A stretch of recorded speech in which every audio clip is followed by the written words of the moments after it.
कार्तिक मास महत्तम दूसरा अध्याय। भगवान श्री कृष्ण सत्यभामा जी को कार्तिक के महीने में किए जाने वाले धार्मिक कार्यों के बारे में बताते हैं।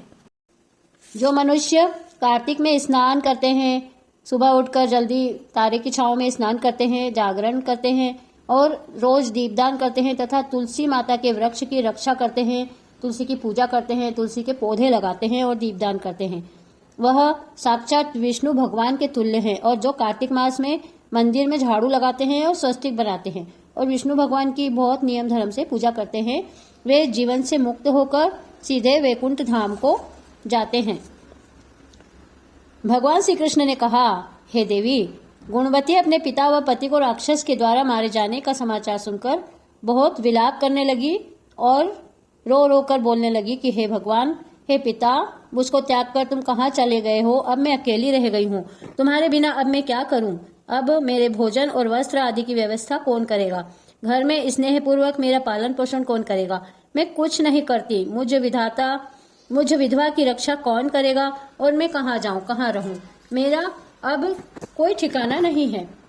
इस तरह रोती और बिलखती गुणवती पछाड़ खाकर पृथ्वी पर गिर पड़ी और मूर्छित हो गई और देर तक पड़ी रही। फिर जब होश में आई तो पूर्ववत अत्यंत करुण विलाप करके शोक सागर में डूब गई। जब कुछ होश में आई तो उसे ध्यान आया कि मेरे पिता तथा पति की मृत्यु के पश्चात उनकी क्रिया करनी चाहिए जिससे उनकी गति हो सके। अतः उसने अपने घर की सारी वस्तुएं बेच दी। उनके बेचने से जो पैसे उसे मिले उनसे पिता और पति की श्राद्ध आदि क्रिया की। फिर वह उसी नगर में रहती हुई भगवान विष्णु की भक्ति में 8 पहर रहने लगी। उसने जन्म से लेकर मृत्यु तक नियम पूर्वक सारी एकादशियों के व्रत और कार्तिक के महीने में उपवास तथा व्रत किए। हे प्रिय, ये एकादशी और कार्तिक व्रत मुझको बड़े ही प्यारे हैं। मुक्ति, भुक्ति, पुत्र तथा संपत्ति को देने वाले परम पवित्र हैं। जो मनुष्य कार्तिक मास में जब तुला राशि पर सूर्य आता है तो सवेरे उठकर स्नान करते हैं, व्रत और उपवास करते हैं, वह मुझे बहुत ही प्यारे हैं। क्योंकि यदि वह बड़े पापी भी हों तो भी स्नान और व्रत के प्रभाव से उनको मोक्ष की प्राप्ति हो जाती है। जो मनुष्य कार्तिक में जागरण करते हैं, सुबह ब्रह्म मुहूर्त में उठकर स्नान करते हैं, दीपदान और तुलसी के वृक्ष की रक्षा करते हैं, तुलसी के पौधे लगाते हैं, वह साक्षात विष्णु भगवान के तुल्य है। जो मनुष्य कार्तिक मास में मंदिर में झाड़ू लगाते हैं, साफ सफाई करते हैं और स्वस्तिक बनाते हैं और विष्णु पूजा करते हैं, वे जीवन से मुक्त हो जाते हैं। यह सुनकर गुणवती भी प्रतिवर्ष मन लगाकर कार्तिक का व्रत और भगवान विष्णु का पूजन करने लगी।